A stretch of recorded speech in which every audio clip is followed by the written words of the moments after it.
Welcome, everyone. I'm Angelo Robles, host of the Angelo Robles Podcast. I'm also the founder and CEO at Family Office Association.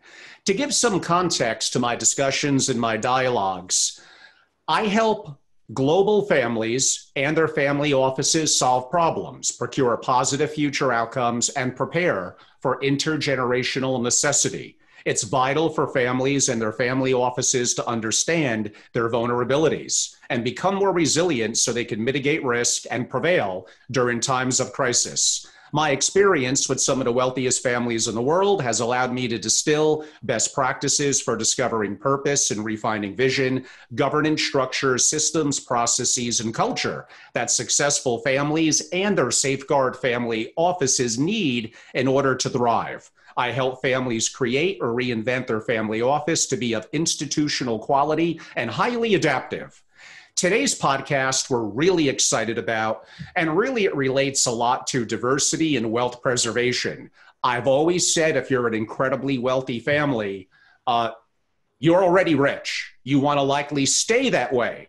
And there are strategies that could help to mitigate certain risk. And there's so many risks, I almost wouldn't know where to start. Many of you already know them already, but I would not underestimate sovereign risk and a lot of risks that could happen, including here in the United States, where for a family of wealth and resources, having certain diversity. So we have three guests on today. We're very, very fortunate.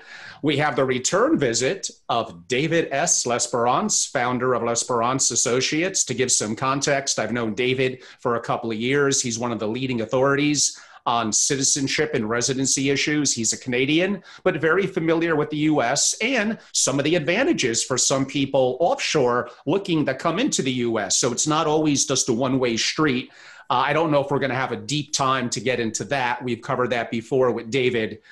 We also are joined by Vrijhof-Droese, managing partner of WHVP in Switzerland, and Allan, Maksymec, partner of strategic Swiss advisors. And of course, you could probably tell from the name, Swiss advisors. He also is based in Switzerland. So all of our three guests are actually in Europe at the moment. It's much later where they are. So we greatly appreciate their time. Gentlemen, welcome everyone to the show.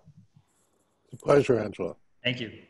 Thank you, gentlemen. I have so much to discuss. Let me jump right into it. Urs, I'm going to start with you.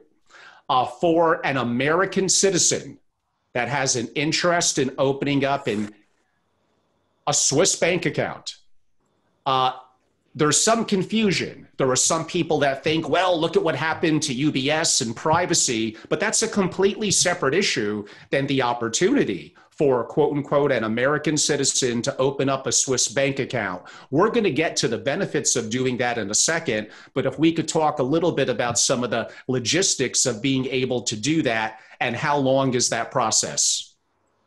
So first of all, thank you, Angelo, for having me on your webinar. It's an honor. To your question, it is not that difficult as you might think as a US resident. It is a process that normally takes about 2 to at maximum 8 weeks. So the only thing which is like different from opening a bank account in the US is that there is a lot of more paperwork to do. But at the end of the day, it is an easy process to get all through the paperwork, especially if you have like support from a local asset manager or local wealth manager who lets you through this process. So there are many private banks, again, which are ready and willing to take US citizens and will like offer a solution for US residents as well. And in terms of now the whole issue, I don't want to dive too deeply into this, but the whole issue of privacy, which was a tremendous benefit of Swiss banks. I mean, rather bluntly, over the last 12 or 13 years since the crisis and the issues with UBS, it's not the same. And we could argue, or some will argue, that may be a good thing relative to money laundering and fraud. But again, that is still a different subject from the issue of opening up an account, which for a while after 2008 was more limited for an American citizen because of some of the reporting and other requirements that the US required. Some of the irony is over the last couple of years, I think some of the European standards relative to disclosures are much, much tougher and stricter than here in the US. And the level of sharing, and I don't know as much about Switzerland, but among many countries around the world is a little eerily very effective and rather efficient. So the issue is not to hide money. That's not in any direction that we're going. And for an American citizen, it's not even to save on taxes because that's near impossible to do, getting arbitrage. Now, there are some examples that we'll get into with Allan, where there is a little bit of arbitrage on owning assets in the bank, et cetera. We're going to get to that with Allan in a little while. But if you could talk a little bit about the area of what is reported, quote unquote, back to the US government, just simply the fact that there is an account that was opened. If you could talk a little bit about the clarity relative to what is reported. Yeah, sure. I agree. There are many other countries that catch up now with the regulations and are much tougher than the US is. The reporting is like there are data sent to the US if they are required. There is some automatic information exchange, but it's not very broad because there must be a reason for the US authorities that the bank can send detailed information about the client.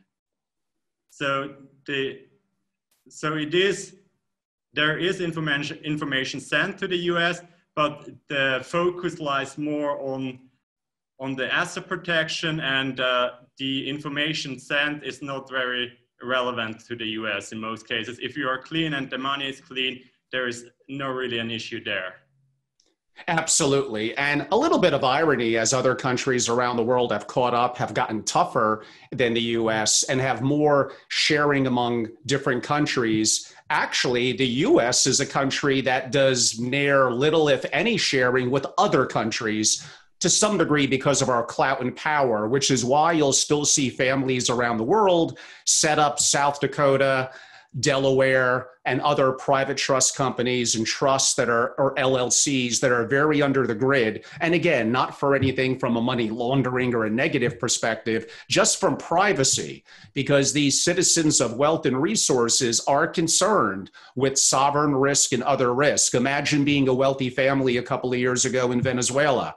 You probably would have wanted well ahead of that to take strategies to have more diversity and more privacy in your holdings. Okay, Urs, let's assume that an American citizen opens up an account at a classic Swiss bank. What are some of the advantages they would get from just opening up savings and checking in an American or another bank? What are the advantages to potentially doing so? So the advantages are most of all the protection of the money, because as soon as you move your funds or part of your wealth outside of the US, it is more difficult for any other party to get to these funds, and with that you have a much more diversification in your overall portfolio. If you're having some funds or some wealth in a Swiss bank account, you're having another region you can access, like the European region, the Asian region. So normally, if you're working with a bank in the US and with a wealth advisor or investment advisor in the US, you mostly are limited to the products and investment opportunities in the US, which are very big. But if you want to diversify and to stabilize your overall portfolio, it makes totally sense to have some of your funds outside of the US and in Switzerland, which is a very, very stable jurisdiction.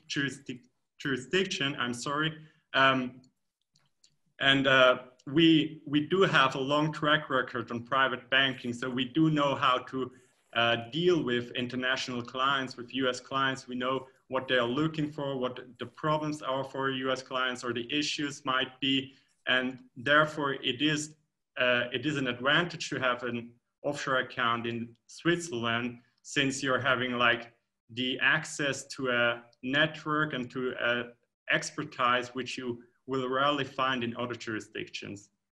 How true. And of course, Switzerland has a tremendous reputation going back hundreds of years. And it is more than simply privacy. It's the experience, the law, the land, a variety of different factors and banking regulation and structures that make it so. We have seen recently for some billionaire American families that are members and relationships of mine, a little bit of taking what Urs said is setting up trust in jurisdictions like Nevis or the Cook Islands, which are very, very protective and very difficult. However, the assets themselves are in Switzerland, just like Urs describes. So again, I don't want to make this a highly deep asset protection and estate planning conversation. That's a subject for a different podcast, and we've done variations of that over the last couple of months, but that's very good insight. We'll get to gold and some other topics a little deeper into our conversation, Urs. I would like to switch over to Allan. Allan, how are you? Yep, doing well. Thanks for having me. Well, I got the tough questions for you. Let's even take what we're talking about with Urs a step further for truly significant international families, including American families that are looking at Switzerland for a variety of reasons. It's been such an incredible safe haven for so long, literally hundreds and hundreds of years. The world's wealthiest people have their money there. Now, let's not get a little too geopolitical, but that also means it's less likely to have a problem because a lot of the richest people in the world have their money there, and they don't want to cause any problems when there's so much money, quote unquote, in Switzerland. But we are getting families, and a little bit of it due to things that I've been talking about in my master classes and podcast regarding setting up an international bank. Now, in terms of going to Switzerland and starting a bank from scratch, from my experience over the last couple of years, I would say no.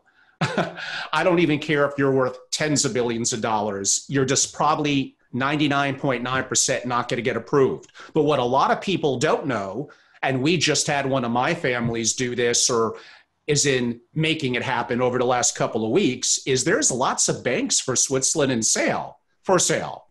And I mean lots, everyone. I don't mean one or two. I mean probably a lot. So that does beg the question. I could have my own opinion.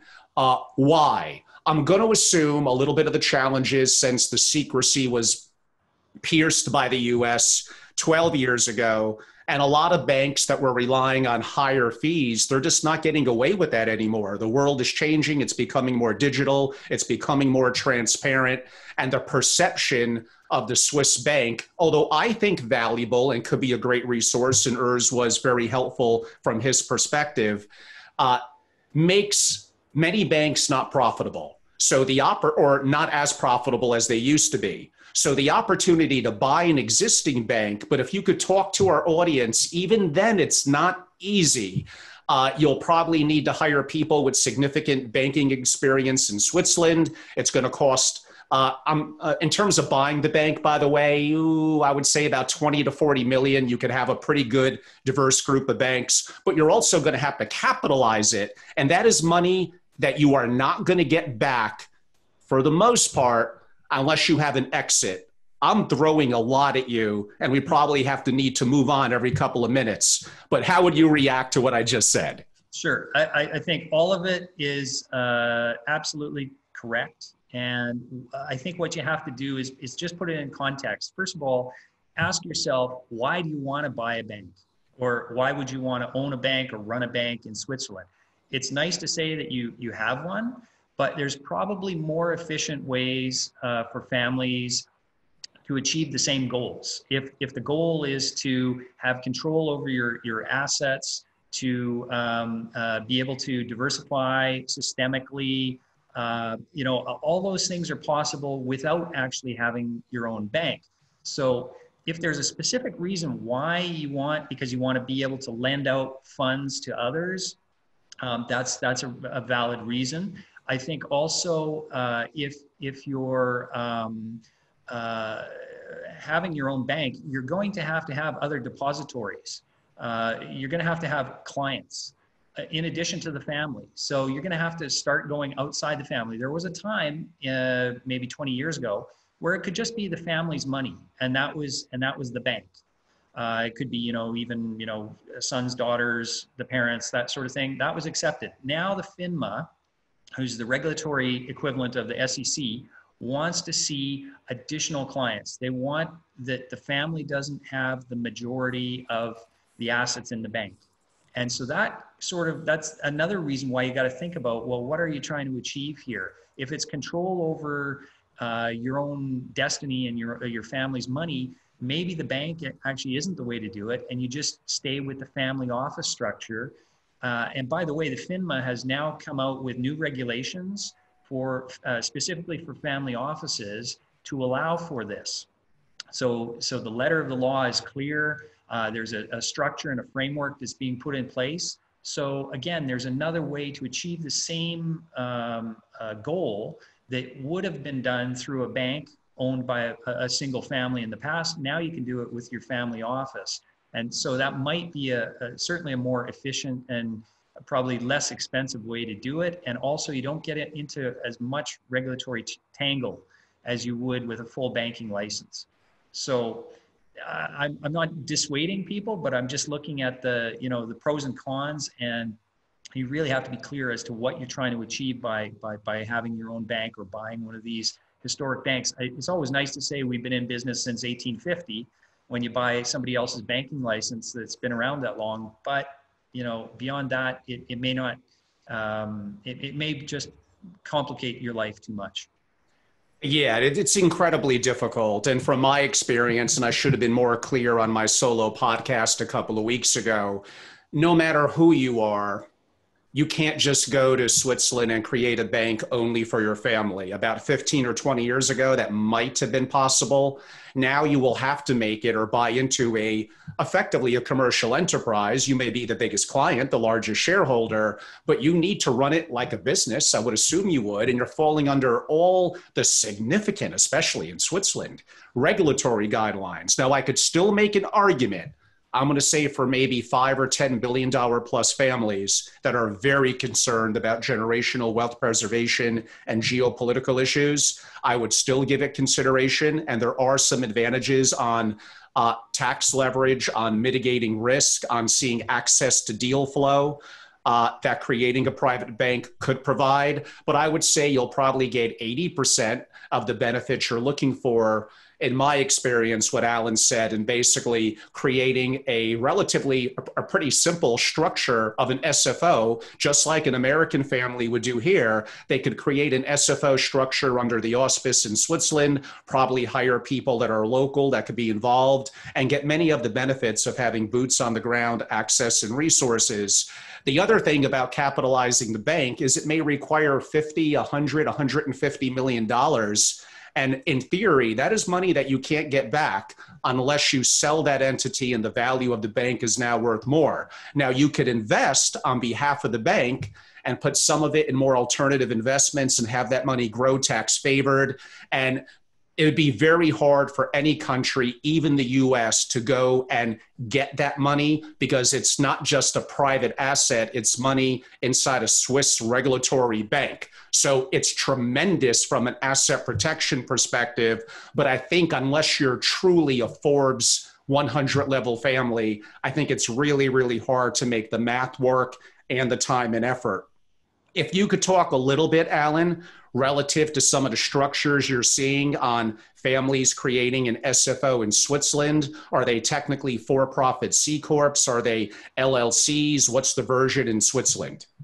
Yeah, so it really depends where, I guess, the family is based primarily.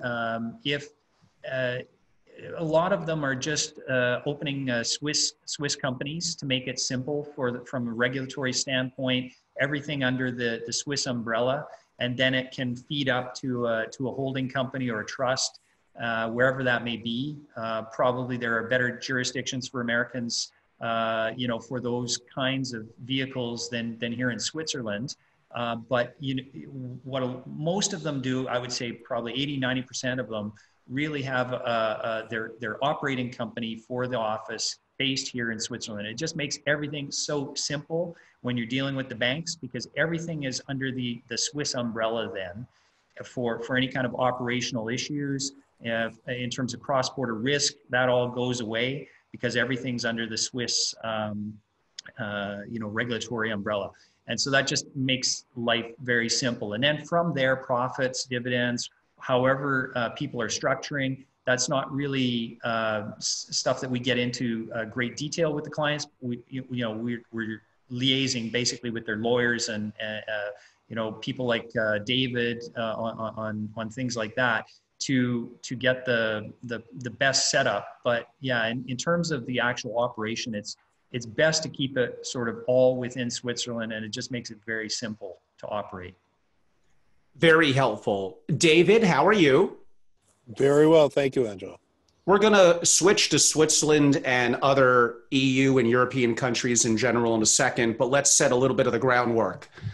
There's always been families around the world that look to potentially explore other options, including families here in the US. And it may be a passport, second citizenship, it may be residency. You could go one of several different ways. It may mean completely exiting their current country and settling into a new country. There are things that help to spur this always happening. In the US, it tends to be around election time. What a surprise. And I've never seen it like this before. On both sides, you could have people that are incredibly wealthy, but probably skew more to the left, say, I don't really care about taxes. I just don't like the direction that this current government's going. And if they win, I don't like just the feel of this country. Again, it's not a tax issue. I may want to live in Sweden or Australia that has terrible taxes, but I just want to live there. I like the way of life. I like how they do things. On the other hand, I also have more conservative members in relationships that, oh my God, if the Democrats win everything, which is a long shot, but theoretically could happen, the taxes are going to just utterly skyrocket. The country's heading in a direction that I don't like. Ironically, a lot of the things they say, except for the tax issues, are relatively similar. So it's just weird how their perception of the direction and good or bad. Nonetheless, people are people. But would you agree that with the current election cycle coming up very soon here in the US, that it's never been this topsy-turvy for families exploring more other options, let's say? Yeah, I would utterly agree. I mean, I did my first U.S. backup plan and expatriation when George H. Bush was in the White House. So I've seen it through all these years. And if people can remember as far back as the debates in the 2016 election, on the tax side, the only kind of issue was carried interest, which was an increase of capital gains for a very small group of people. Now the Democrats have said, well, if they sweep and take the presidency, the Senate, and the House, that at a minimum, they're going to see across the board, not just for fund managers and carried interest, but across the board, capital gains increasing from 23.5 to a minimum of 39%. Well, that's pretty significant. And we haven't even gotten into whether, other things, and that was all agreed upon before COVID hit. And so you're quite right. I have a wide variety of clients across the spectrum, and even the ones that are kind of would be patriotic millionaire, inclining, are sitting there saying, well, I know that there's going to be more money. I know that 3/4 of American households don't have any additional disposable income, so that additional tax revenues are going to come from me. But they get very nervous when the rhetoric changes from getting money for good stuff to taking money from bad people. And that's really where a lot of this rhetoric is going. And for across the spectrum, a lot of this is also driven by wanting control over strategic philanthropy. Leon Cooperman did not cry on CNBC because he had to pay more tax under Elizabeth Warren. He was worried that he wasn't going to be able to fulfill the charitable promises that he had made. That's really what this is about. And so this has been an extraordinary season. I've never seen it that busy. And for the first time, and I've been using this analogy before the current weather situation of being in a wildfire zone. If you're in a wildfire zone, how do you react? Well, you do fire prevention, which is normal domestic planning. That may be, realizing some capital gains or doing estate freezes or using all your unified credit. But you also get fire insurance, which for an American, because they have citizenship-based taxation, is an alternative citizenship and alternative residences.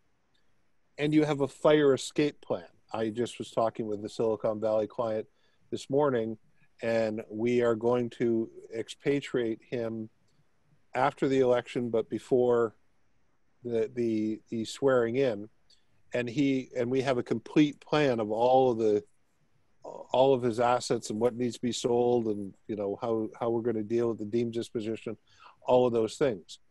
I have that also for a lot of clients who, in the last election cycle would have never dreamed of contemplating that.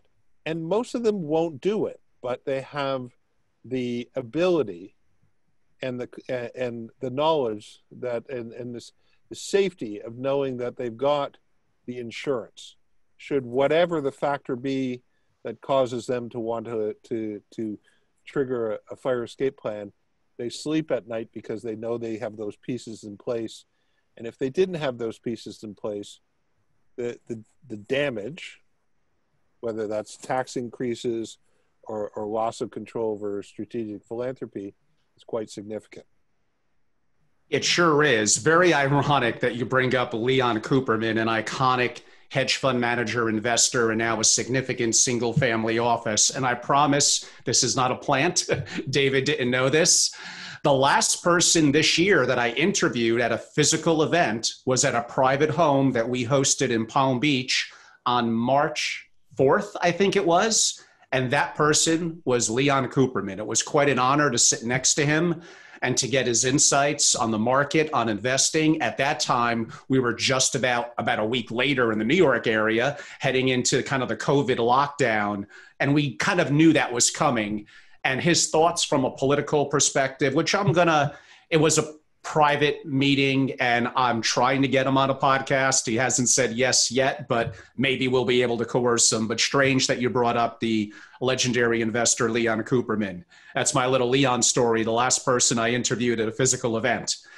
So because we have a little bit of a focus today, David, on Switzerland, if you could explain for an American that just has eyes directly on Switzerland that it may not be the easiest or the best option to consider for a second citizenship, but you might have a different opinion. If you could explain that, please. Well, it's interesting because I was again talking with a client. This is a long-term client who we got the fire insurance for him quite a while ago of an EU country citizenship. And he's got residence in New Zealand, and we've got a work permit for him in Canada, and all these options. And he asked me a very kind of blunt question, which is one I asked Allan because he's got kids that are a bit older, which is, where would you raise children? And, Switzerland is safe. It works. There's excellent schools. You don't have to worry about your children getting on the tram and, going to visit their friends. It's very international. It's centrally located. That's one of the beauties that we all experience of being in Europe is you're very close, relatively speaking, to everything. And so, he said, don't think about it, just tell me. I said, Switzerland. And so he's just completed his residence permit. We had gotten him an EU country citizenship. So rather than trying to get, as a non-EU citizen, a residence permit in Switzerland and then waiting a very long time, 10 plus years, or so to apply for Swiss citizenship. He got an EU country citizenship through a citizenship by investment. And then he registered himself, and he's just in the final stages of negotiating his forfait fiscal. And I'll leave it to the Swiss-based resident to explain a little bit more about what a lump sum forfait fiscal is. But it really comes down to lifestyle, because if you're going to contemplate these types of things, many people surprisingly choose Canada. Canada, relative to the United States, is a tax haven. There's no estate tax. There's no gift tax. There's no wealth tax. And you can do pre-immigration tax planning that blunts the impact of income tax and capital gains tax. There's no discussion about increasing capital gains to ordinary rates. It's close. You can be in the same time zone. It offers accessibility to the United States. One of the myths of expatriation is that people think, well, I'll never be able to go back. It's like, no, that's not the problem. We get you the right visas or the right status and get back in, but it's almost like Homeland Security says, come on in, and the IRS is over their shoulder saying, and we hope you stay too long. And you trigger what's called the substantial presence test. Switzerland is certainly, from a lifestyle point of view, as our two Swiss residents can attest, a wonderful, well-developed, centrally located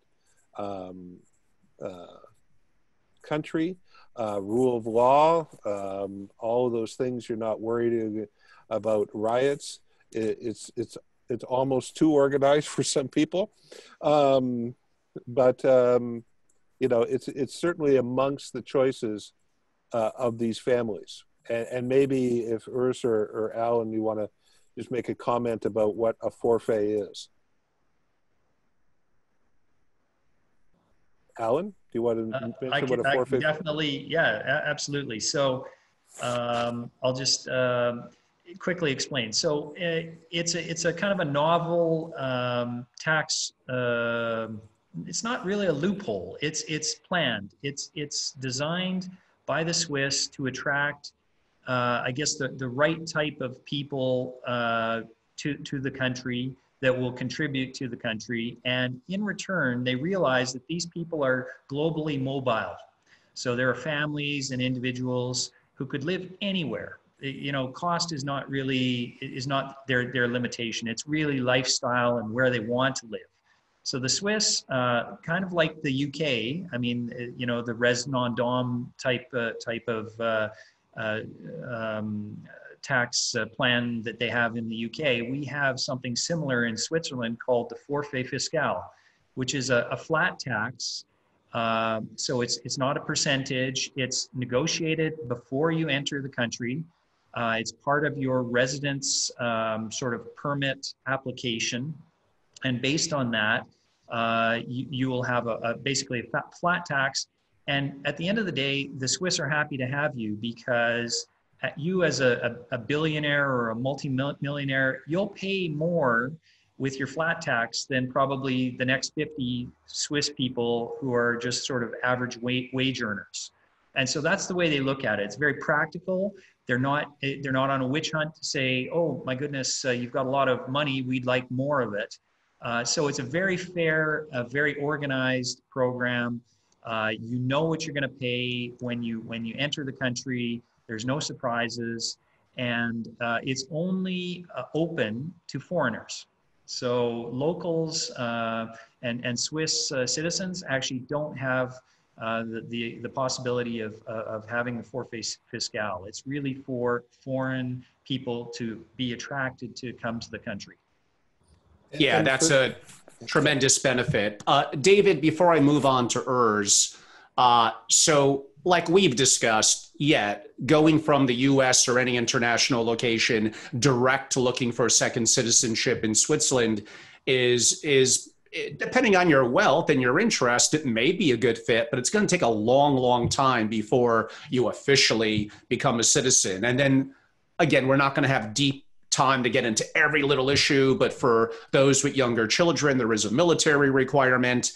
Yes, I know it's Switzerland, but still, those are issues to at least consider. But let's talk about citizenship by investment.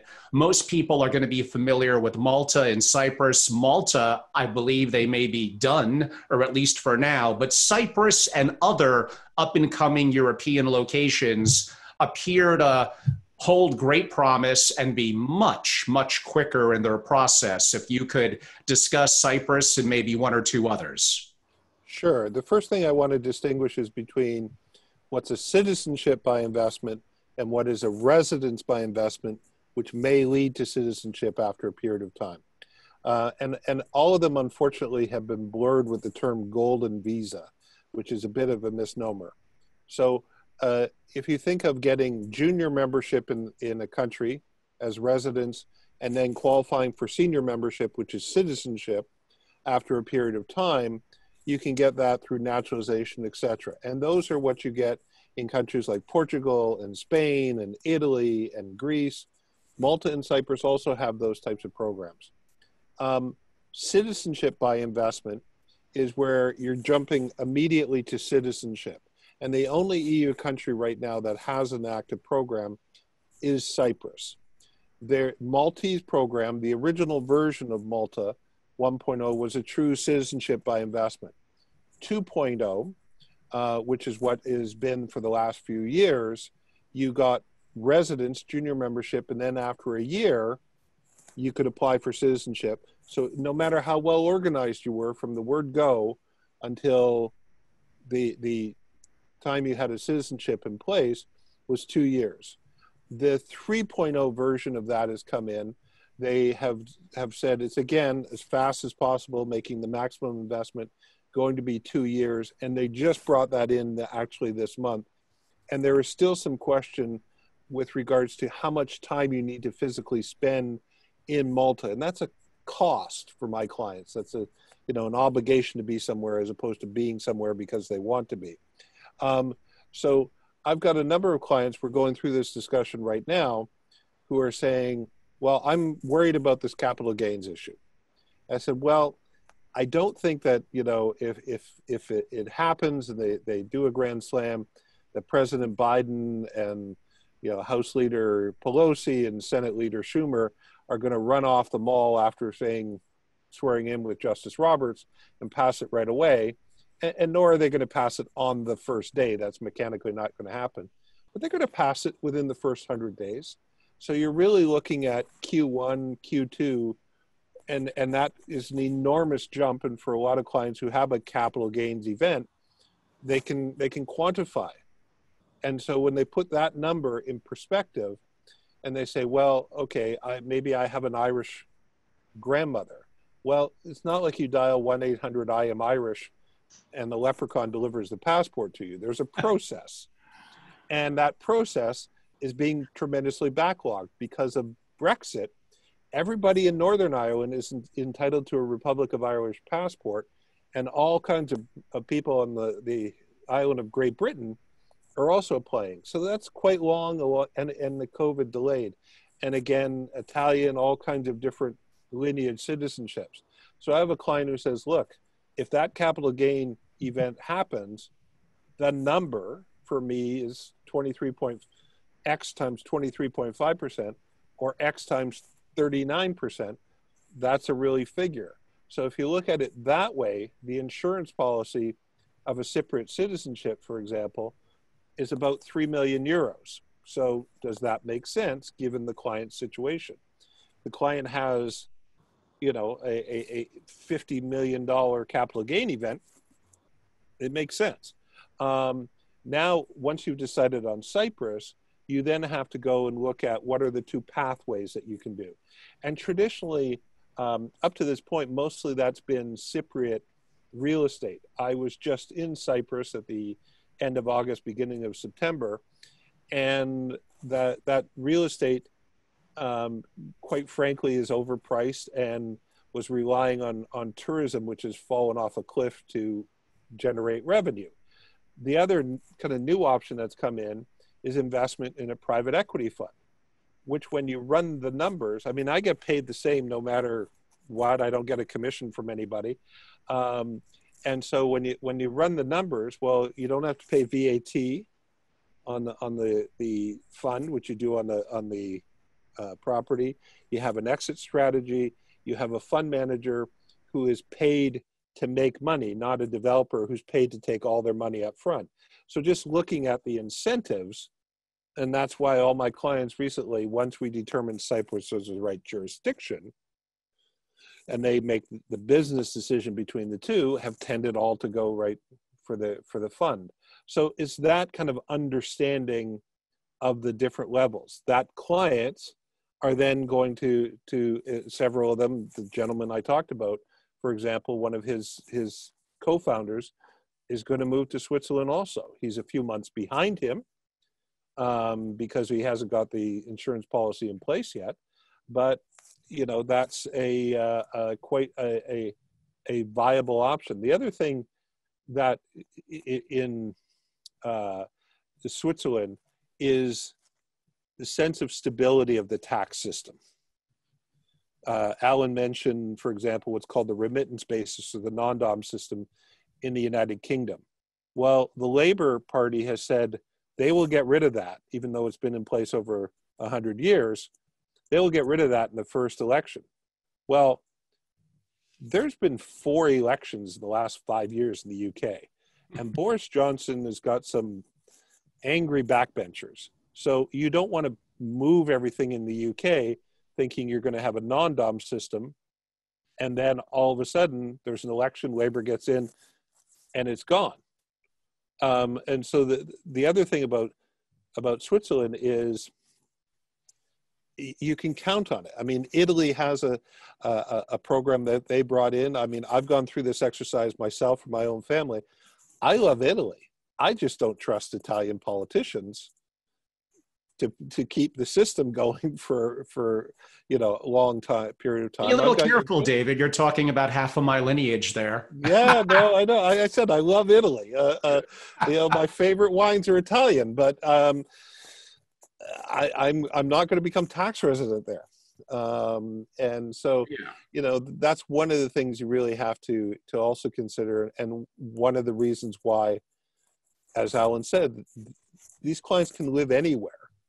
So they'll choose a jurisdiction that makes sense financially. I like saying sold at the boardroom table, but that the family can actually live. They can sell it at the breakfast table. And I have more questions for everyone, but I will remind our live participants today to please use the chat feature on Zoom and send in a question. In the meantime, while we're waiting for some of that, ERS.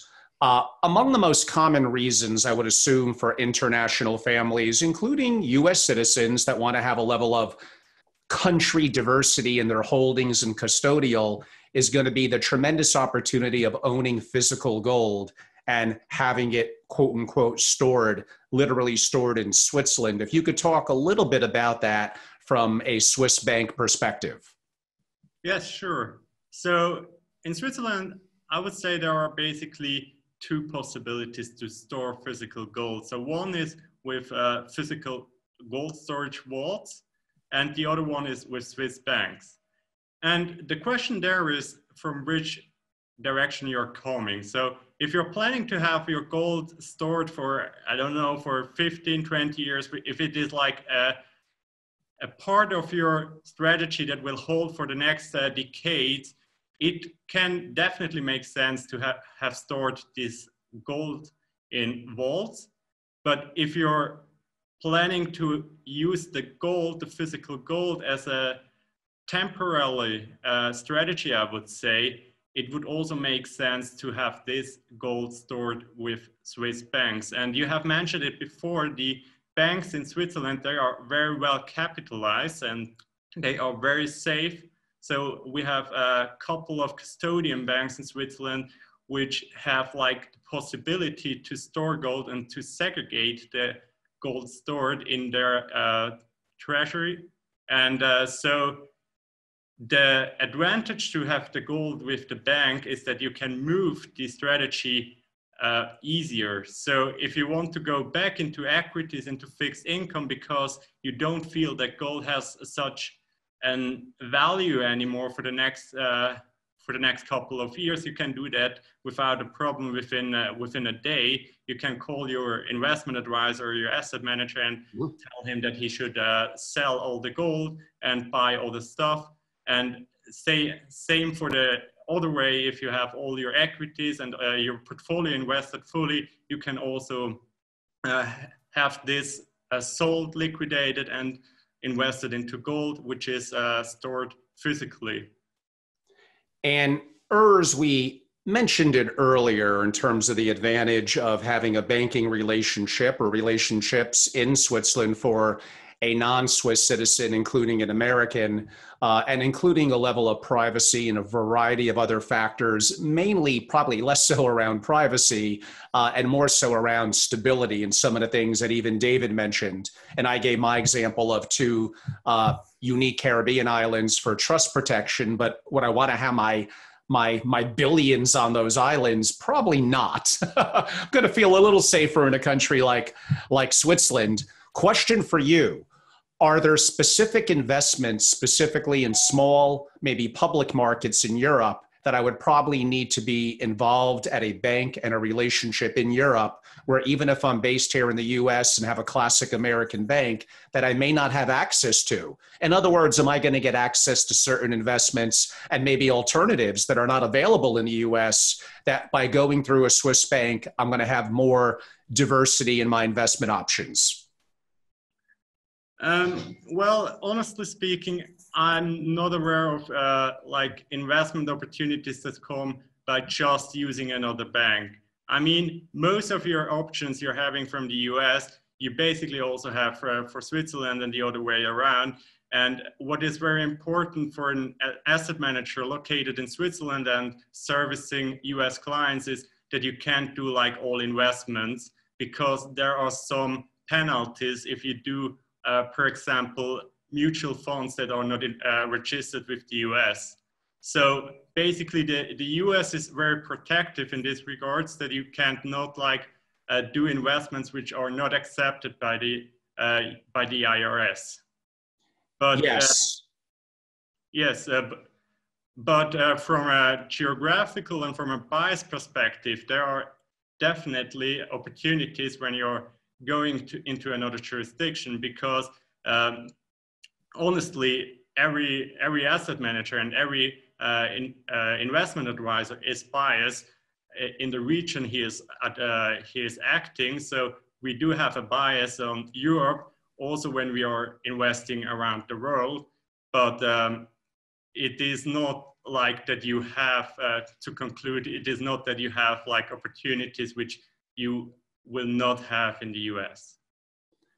Very good points. And because it is going to be more onerous for US citizens, some of the things that I mentioned for non-US citizens with an account in Switzerland and access to certain investments and resources would likely be more applicable than, unfortunately, for a US citizen. Allan, a question for you is, for families that are very, very tax sensitive, are you familiar with opportunities in private placement life insurance and variable annuities? And could an international citizen invest in alternatives and have it under the preferable tax and other benefits that a private placement life insurance or possibly variable annuity could afford someone? Okay, well, I'll preface it by I'm not a tax lawyer, but beyond that, certainly there are programs available. Switzerland, you might know, is one of the biggest reinsurance centers in the world, actually. So every insurance company has a reinsurer, and a lot of them are based here. So we have a lot of access to those types of products. But it really, the devil is in the detail when it comes to this type of program. But for sure, Switzerland has a lot of availability, and each bank has, their particular products. Of course, there are independent ones that are connected directly with the insurance companies. So not even touching a bank, basically.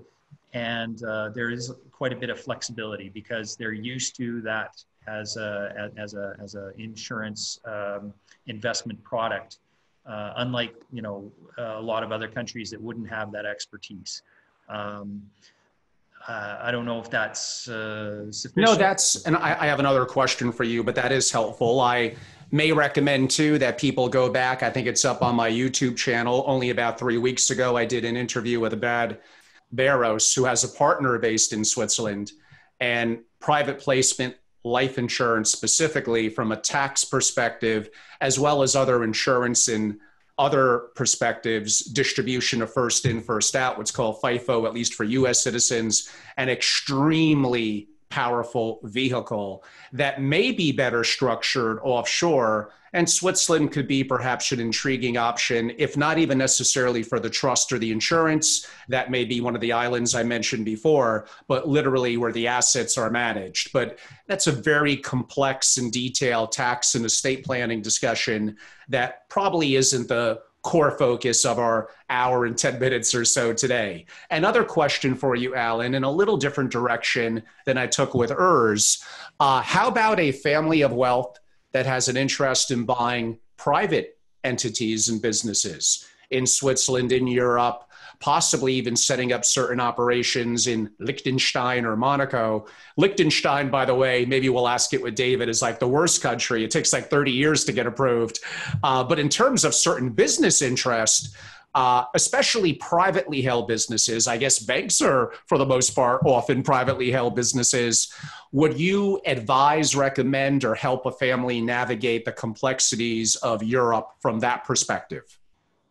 Right. Well, so I think that is a very valid point. Obviously, the deal flow that we see here is completely different from what you'd see from outside, let's say, Switzerland.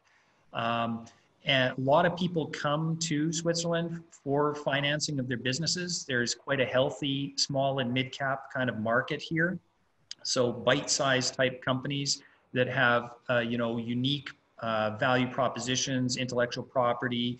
These are all high-end industries typically that have global advantages. And so that's the nice thing about Switzerland is we actually have, active capitalism here, family-owned businesses that you can cut deals with, and a robust kind of financial market that will support that. So there is a lot of private deals, private equity, given what's going on in the markets, I think is an interesting place to be, because you can actually make sense of valuations as opposed to sometimes what we see with the indexes this year.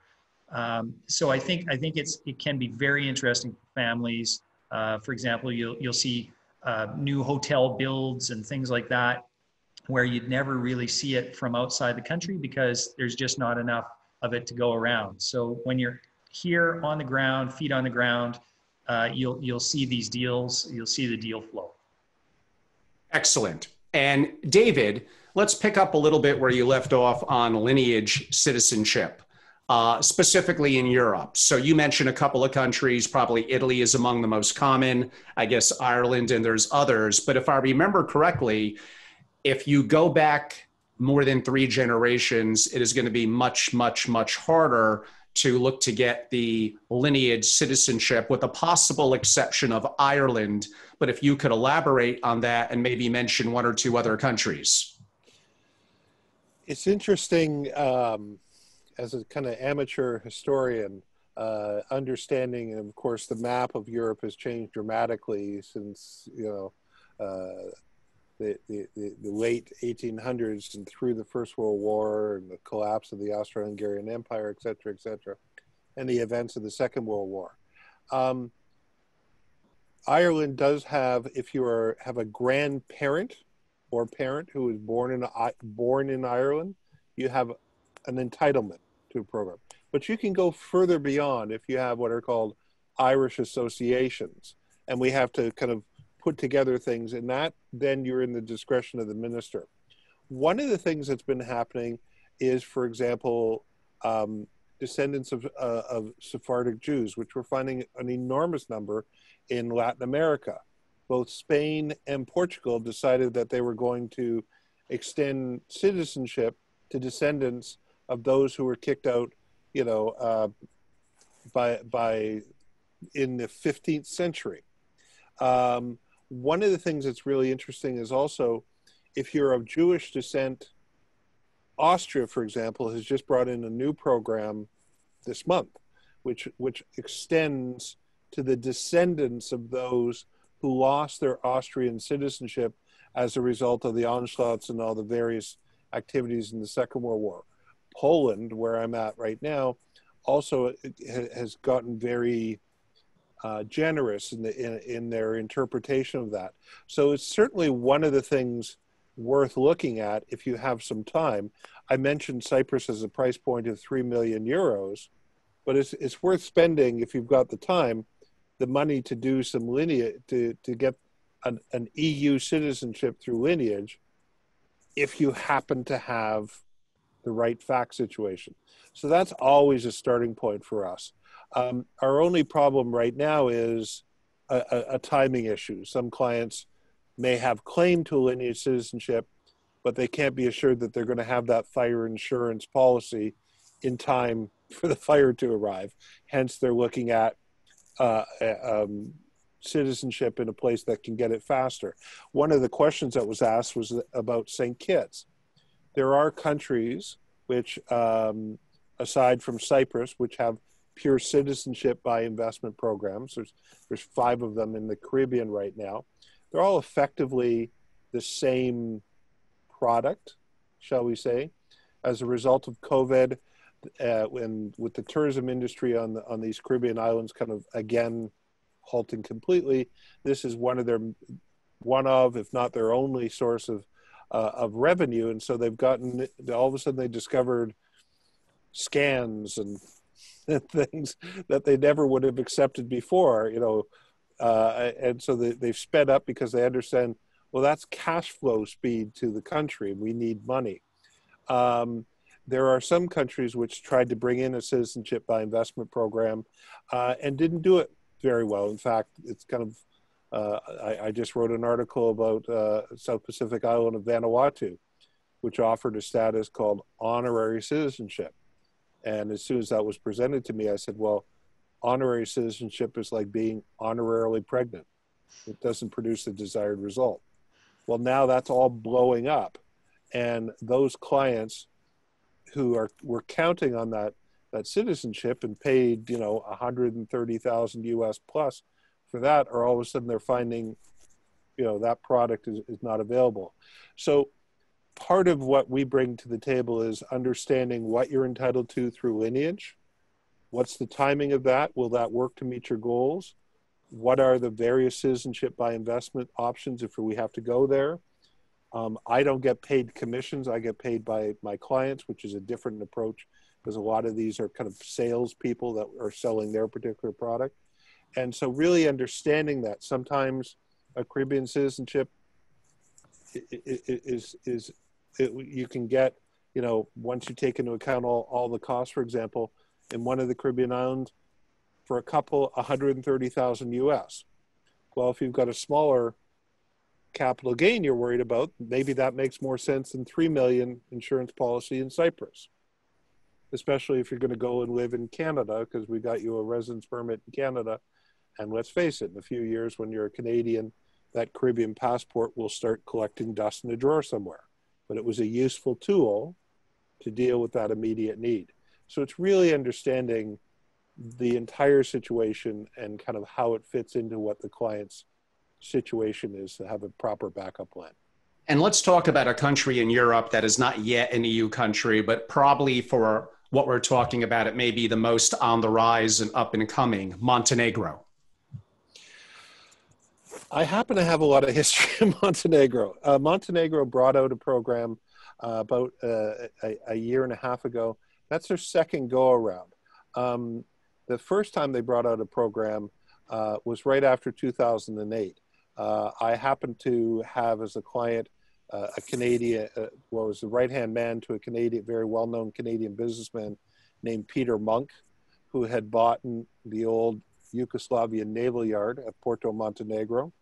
And he was building it out for super yachts because this was built for warships. So it was taking into account the new super yachts, had a dry dock, low cost facilities. It was perfect. You could fly your plane in, land, take your skiff over to your super yacht. It was fantastic. Problem is 2008 happened just as they were kind of getting it going, and their market was ultra high net worth people. Well, if you're an ultra high net worth person in the fourth quarter of 2008, you weren't buying super yacht slips, but you were interested in buying a citizenship.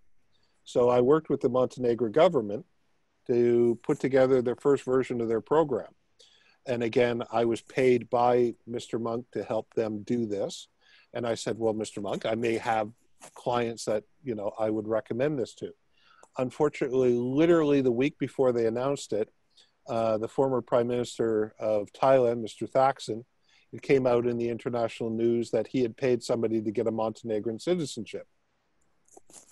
Well, I said to Mr. Monk, I'm sorry, I cannot recommend any of my clients acquire citizenship in a country where there's somebody traveling around with an Interpol red notice on it.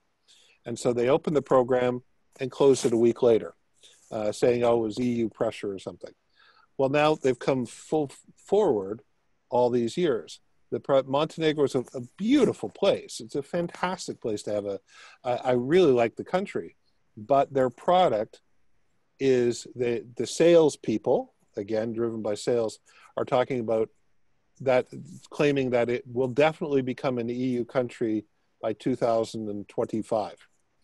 They applied in 2005. There is no definite. And if you really want to get an EU citizenship, you can apply in Portugal or Spain or Italy or Greece or Cyprus or Malta and go through their naturalization period, and you will get their citizenship, and they are already an EU country, so there's no gambling on that. So when I run the numbers and kind of do the analysis, as a citizenship program, it's not an attractive proposition. If you want to live in Montenegro, which is a beautiful country to live in, Dalmatian coast, fantastic sailing and yachting, go ahead, but not as a tool for what people are normally getting citizenship by investment for. And I'm not sure if it's e-citizenship. It's something unique. I'm learning more about it now, but talk to us a little bit about Estonia.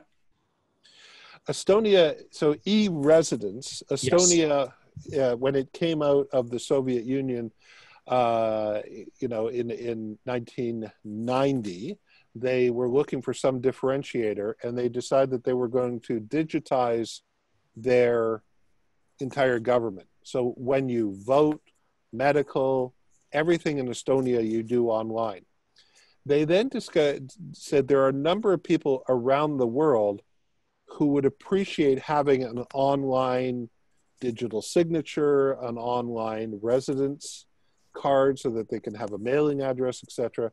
And they came out with something called e-residence. I have e-residence in Estonia, and it's been quite a useful tool, and they are constantly looking at trying to expand its use. It's completely separate, the e-residence, from the Danske Bank Estonian bank scandal with the Russians. It's a different thing. But they're looking at things, for example, one of the biggest problems that digital nomads or nomadic people, like I would consider myself right now, have, is a driver's license.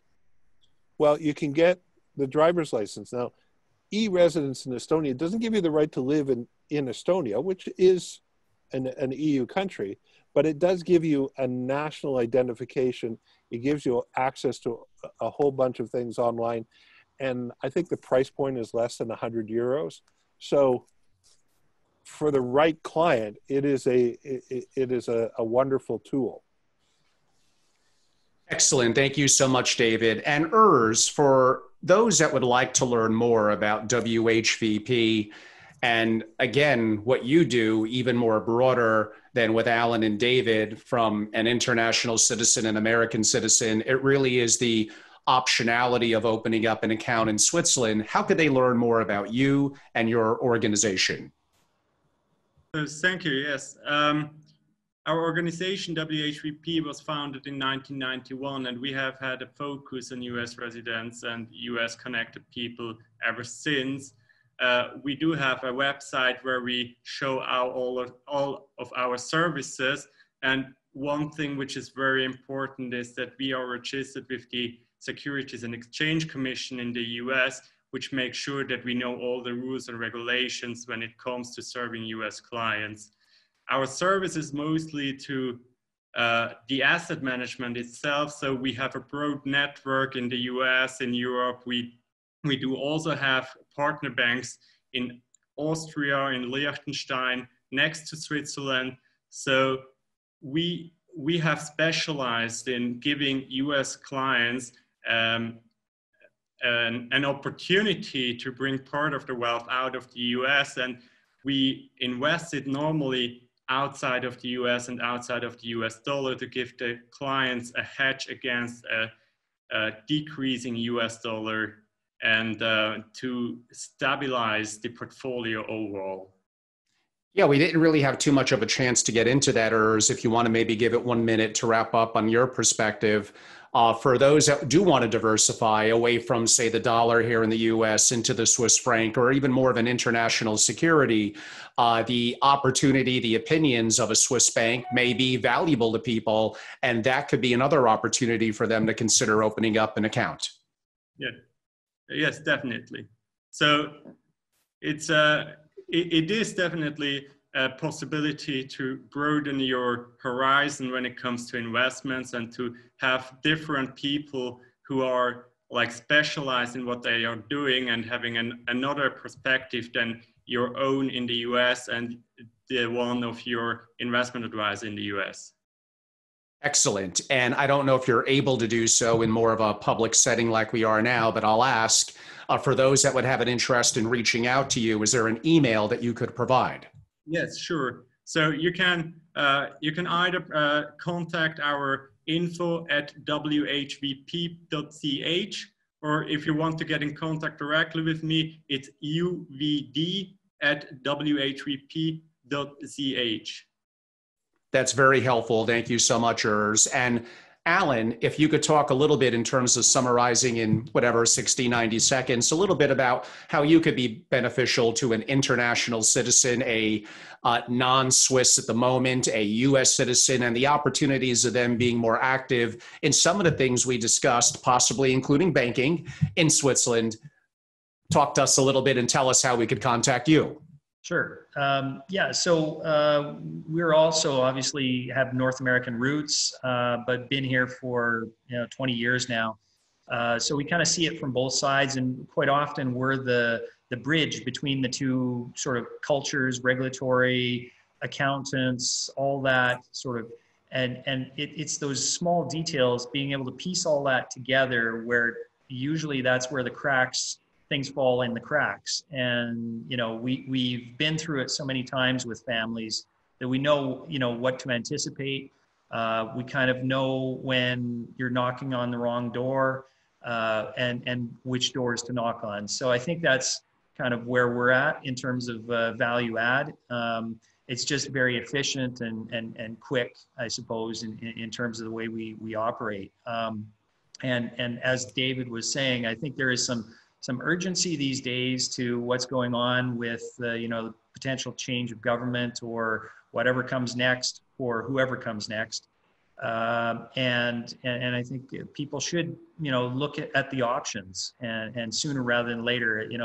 As David often says, it's too late to buy the insurance after you had the accident. So in terms of being able to reach us, my email is am@strategic-swiss-advisors.com. Sorry, I almost said .ch.com. And yeah, I mean, we're open to giving our opinion on things too, if people just want to kind of get a lay of the land. Excellent. Thank you so much, Allan. And David, if you could conclude, and how could people contact you?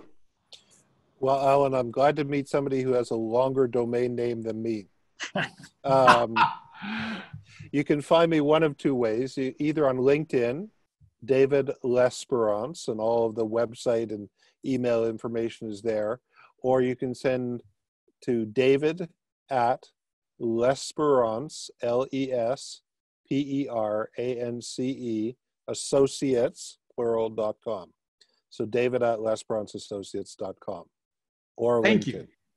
Well, gentlemen, thank you so much for your time today. In my conclusion, as you could see, I have a little bit of passion about the subject. I think that more families of great wealth should, again, at least explore and understand their opportunities and have diversity in terms of their assets and their resources. And henceforth, that's the advantage. Wealth preservation for families with being in a fortunate situation to have the resources, I think is effectively the number one issue for a single family office. It's to preserve that legacy and the wealth and the resources, perhaps over generations, perhaps more of a philanthropic perspective, but for that family.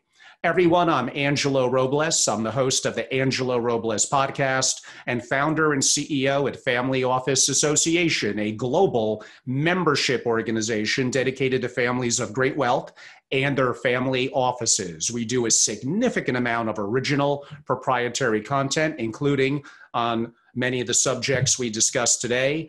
We do host global programming. That's a little bit on hold because of COVID, but we do hundreds, and I literally mean hundreds, of online digital programming for our members now every year. We've never been busier. We're in a hyper creative time of content, masterclasses, resource connectivity, private peer groups with our families.